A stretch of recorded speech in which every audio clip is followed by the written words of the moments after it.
Umar bin Abdul Aziz rahimahullah, pernah beliau kedatangan seseorang dari wilayah Samura. Samura ini wilayah Rusia. Orang ini kebetulan wilayahnya di wilayah Rusia sedang diserang oleh Qutaibah bin Muslim, salah satu panglima perang yang sangat terkenal dalam Islam. Qutaibah bin Muslim ini rahimahullah datang ke wilayah Samura, tidak menawarkan Islam, tidak juga menawarkan jizyah, upeti, langsung menyerang. Opsi yang ketiga. Dalam Islam kan tidak boleh nih.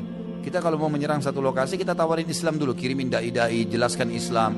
Kalau sudah jelas buat mereka Islam, mereka tidak mau, baru tawarkan upeti, jizyah. Kita tentukan upeti per kepala bayar sekian ke pemerintahan Islam. Kata Allah SWT, mereka harus bayar jizyah dalam kondisi mereka terhina karena menolak agama Allah. Kalau mereka nolak, baru diperangi. Qutaibah bin Muslim rahimahullah melihat wilayah Samra ini wilayah yang sangat strategis. Kalau takluk, wilayah sekitarnya takluk semua nih. Maka beliau rahimahullah ijtihad, habis sholat subuh nyerang tiba-tiba. Gak tawarin Islam, gak tawarin. Masyarakat Samra kaget diserang, takluk akhirnya. Orang ini, kebetulan wilayah itu ternyata mayoritasnya dikuasai oleh penyihir.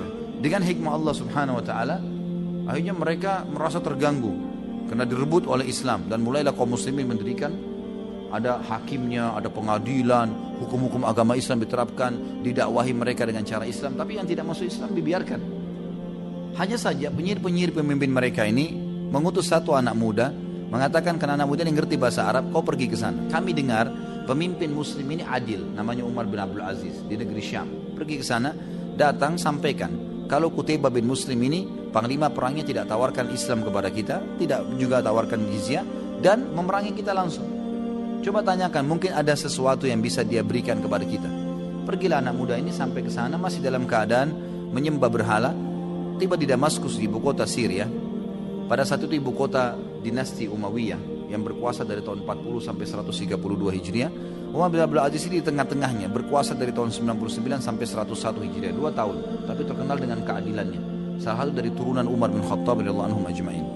Ringkas cerita, dia masuk ke negeri Syam, di Damaskus tepatnya, dia lihat rumah-rumah banyak yang besar. Setiap lihat rumah besar dia bilang mungkin ini istana khalifah. Ternyata bukan. Sampai dia dapat ada sebuah tempat besar, luas, bagus, penuh dengan hiasan-hiasan kaca-kaca yang bagus. Kemudian dia bilang mungkin ini tempatnya istana raja. Lalu dia pun masuk, dia temukan di ruangan pertama dia masuk ada lingkaran, ada air mancur dan orang banyak mencuci tangan dan wajah mereka di situ. Maka dia bilang mungkin ini istana khalifah, maka saya mau cuci tangan dan wajah seperti mereka. Diikutilah kaum muslimin yang ada di situ. Kemudian mereka masuk ke ruangan sebelah, juga lebih mewah, lebih bagus, kaca-kaca semuanya, terkenal, bagus sekali. Maka dia lihat banyak orang yang taruh dahinya di tanah, di karpet, ada permadani. Ternyata ini sebuah masjid. Dia nggak tahu, dia kira ini istana khalifah, dia bukan muslim. Sampai kakinya tersentuh dengan satu orang yang sedang sujud. Lalu kemudian orang itu bangun, setelah salam dia tanya, kenapa kau injak saya, kau nggak lihat? Dia bilang, saya nggak tahu, kalian ini lagi ngapain, kata orang ini. Dia bilang, ini masjid, kami kaum muslimin, kami sedang sholat, kamu siapa? Dia ceritakan. Saya dari sini, saya dari sini, saya dari sini, dan saya bukan muslim. Lalu orang ini pun mendakwahi dia tentang Islam sampai dia tertarik dengan Islam. Masuk Islam lah orang tadi ini, utusan dari Samra pada saat itu. Kemudian dia bilang, saya ingin ketemu dengan Amir Mukminin Khalifah orang Muslim, karena saya tetap harus sampaikan amanah dari ke masyarakat saya ini. Katanya Qutaibah bin Muslim tidak menawarkan Islam, tidak menawarkan jizyah, langsung menyerang kami. Maka kata si Muslim yang mengajak dia syahadat tadi, enggak masalah. Engkau akan temukan Amir Mukminin sangat adil, luar biasa. Enggak ada perbedaan antara kerabatnya dengan orang lain, sama semua.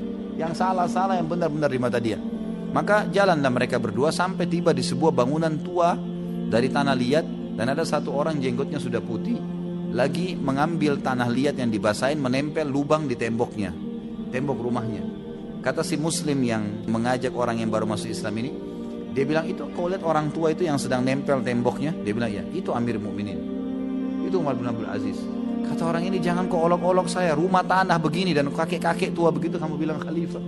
Kata dia, itu betul Umar bin Abdul Aziz, dan tidak usah khawatir, sampaikan semua apa yang kau inginkan, maka dia akan lakukan. Selama itu benar di mata Allah, maka dia akan didukung sama dia. Ditinggallah sama si Muslim ini. Kata si orang baru masuk Islam ini, tiba-tiba waktu saya mau mendekat, saya melihat pintu Umar bin Abdul Aziz ini, khalifah terbuka sedikit, ada seorang ibu lagi membuat adonan roti di bagian dalam, kelihatan dari jauh. Tiba-tiba saya dari kejauhan ada anak-anak datang sambil menangis, mengatakan, ayah, ibu. Kepalanya berdarah, sambil kepalanya berdarah. Lalu saya pun berkata, kayaknya ini anaknya khalifah. Menangis.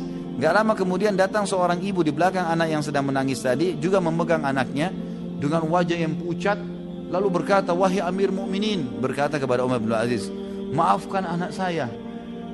Maka si Ma'allaf ini bilang, selama ini kami selalu mendengar keadilannya khalifah muslimin.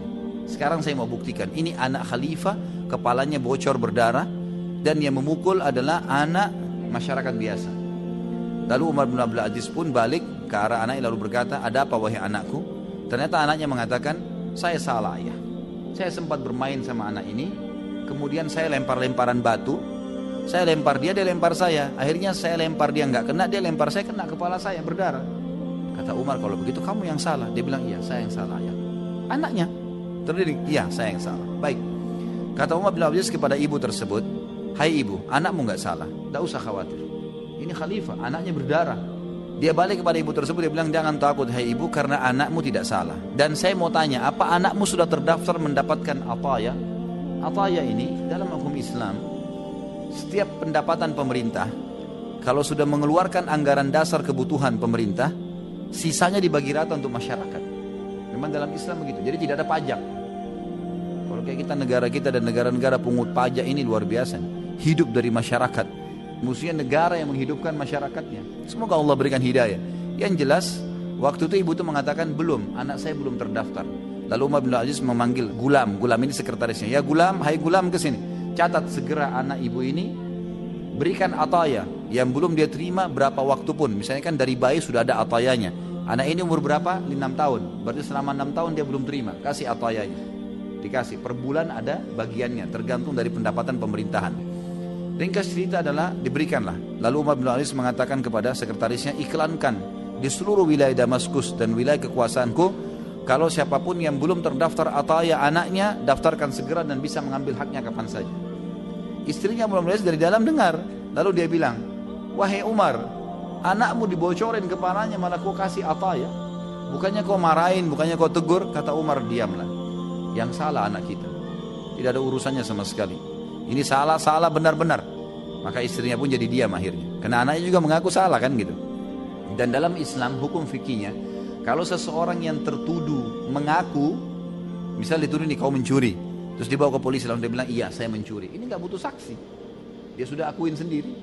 Orang kalau ngakuin tidak ada saksinya, nggak butuh saksi. Butuh saksi kalau dia tidak akuin. Kemudian teman-teman sekalian, orang ini pun datang mendekat lalu berkata, wahai Amir Mukminin, saya si fulan dari negeri Samra. Kata Umar, baik, ada hajat apa? Dia ceritakan, saya non muslim, saya tadi datang begini, saya masuk masjid, saya sadar, saya masuk syahadat. Diceritakan masuk Islam. Dia lalu saya datang ke sini karena panglima perang Anda ada pesan khusus dari pemimpin kami di Samra.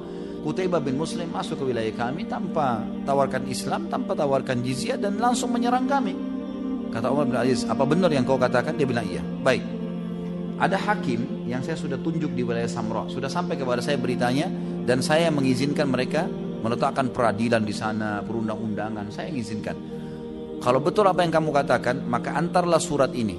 Zaman dulu orang menggunakan kulit hewan yang sudah dikeringkan, itu jadi untuk tempat tulis, jadi tidak ada kertas. Diberikan kemudian ditulislah dari Amir Mukminin Umar bin Abdul Aziz kepada Hakim Samra, selesaikan perkara penduduk Samra sesuai dengan syariat Islam. Udah. Beliau punya cincin, jadikan sebagai stempelnya, dikasih tinta di stempel, dilipat, ini kasih kepada Hakim Samra. Kata anak muda ini, saya tadinya tidak percaya. Lalu saya ambil surat tersebut, saya bilang hanya ini Amir Mukminin, hanya itu, kasih saja, udah selesai urusan kalian itu. Orang ini pun pulang. Perjalanan dari Samra ke Damaskus itu 1 bulan. Perjalanan jauh. Dia 1 bulan datang, 1 bulan lagi pulang. Jadi umat Islam sudah kokoh di sana kan. Begitu dia datang, dia bilang saya sambil jalan saya sudah muslim, tapi saya sembunyikan Islam saya. Langsung saya datangin Hakim Samra. Saya mengatakan apakah anda Hakim Samra? Iya. Dia bilang saya baru dari Amir Mukminin di sana di negeri Syam. Dan saya mengeluhkan perkara kalian masuk ke wilayah kami tanpa tawarkan Islam, tanpa tawarkan jizyah, dan kalian langsung memerangi kami. Kata hakim tersebut, mana buktinya? Dia bilang ini suratnya. Begitu dibuka ada stempel khalifah. Dia bilang baik kalau begitu, kumpulkan masyarakat Samra, diiklankan, kumpul semua masyarakat Samra, dan panggil tokoh-tokoh masyarakat. Ini penyihir-penyihirnya itu. Mereka waktu itu belum masuk Islam. Dan wilayah Samra kena diserang tiba-tiba, nggak mau masuk Islam. Jadi sedikit sekali masuk Islam, mereka merasa terserang. Termasuk pemimpin-pemimpin mereka ini, kumpullah di masjid. Hakimnya panggil Qutaibah bin Muslim, hadir. Ini waktu Qutaibah masuk ke masjid, orang-orang Samra ketakutan, ini panglima perang. Ini kalau zaman dulu panglima perang ini bisa membantai kapan saja. Masuk duduk di masjid, di lantai. Lalu kata anak muda ini, si hakim datang. Hakim ini badannya kecil, sudah tua, jenggotnya sedikit warna putih, imamannya pun sudah tua. Hakim Samra ditunjuk oleh Umar bin Abdul Aziz, duduk. Lalu dia berkata, ada masalah apa kalian wahai penduduk Samra? Kata si penyihir tersebut, ini panglima perang yang terhormat, takut sama Qutaibah bin Muslim. Masuk ke wilayah kami tanpa tawarin Islam. Kami dengar agama kalian harus tawarin dulu agama kalian. Kalau nolak baru jizyah, kalau nolak baru diperangin. Tapi kami gak ditawarin dua opsi yang pertama. Gak ada Islam, gak ada jizyah, langsung diserang. Maka kami minta keadilan. Kata hakim, baik, wahai Qutaibah, apa pendapatmu? Apa benar yang mereka bilang? Kata Qutaibah, benar. Saya memang tidak tawarin dua opsi itu. Apa pertimbanganmu? Dia bilang karena Samra wilayah besar, di wilayah ujung Rusia. Kalau ini takluk semua. Maka untuk menyebarkan maslahat Islam, maka saya tidak memberikan mereka opsi supaya lebih gampang. Dan terbukti memang wilayah-wilayah lain jadi tunduk semua gara-gara Samra jatuh. Ini strategi perang gitu kan. Tapi dalam Islam tidak berlaku, ini nggak boleh. Kata si hakimnya, kalau begitu kamu salah hai Qutaibah. Maka saya putuskan seluruh umat Islam yang sudah masuk Samra keluar dari Samra. Keluar semua. Keluar, kemudian kembali menawarkan Islam dulu. Nawarkan jizyah. Kalau tidak mau baru perang. Ini sudah berkuasa nih. Ini kisah nyata nih. Luar biasa keadilan Islam gitu kan. Kata si penyihir-penyihir ini sebabnya satu Samra masuk Islam nih. Satu Samra masuk Islam. Tadinya nggak mau masuk Islam mereka. Maka penyihir-penyihir bilang, kami nggak percaya keputusan ini. Seorang yang kurus kecil tadi si hakim ini memberikan keputusan, masa ribuan umat Islam tiba-tiba mau keluar? Nggak mungkin. Dia bilang tiba-tiba kami kaget, sudah terdengar suara kuda, suara unta, laki-laki, perempuan, anak-anak keluar semua menuju ke pintu gerbang Samra. Satu keputusan. Lalu kata anak muda ini, memang dia lihat ini luar biasa keadilan Islam. Ada yang lebih besar dia lihat tadi kan, ketemu Umar bin Abdul Aziz, bagaimana keadilan dengan anaknya dan seterusnya. Maka dia mau mendakwai kaumnya sekalian. Dia bilang, apakah kalian lihat bagaimana keadilan mereka? Kata pemimpin mereka, ini betul-betul kita belum pernah lihat ada manusia seperti ini. Sudah menang, terus mau keluar, nggak mungkin. Ini terus mau tawarkan lagi kembali. Tawarkan dulu Islam, tawarkan jizyah. Kata dia, sesungguhnya saya waktu kalian utus ke sana, saya sudah masuk Islam karena saya kagum dengan agama mereka. Kalau mereka ini memimpin dengan keadilan, kenapa kita tidak terima mereka? Maka akhirnya semuanya syahadat pada saat itu. Langsung dipanggil. Kalau begitu, kami menerima agama kalian, gak usah keluar. Syahadat semua di masjid pada saat itu.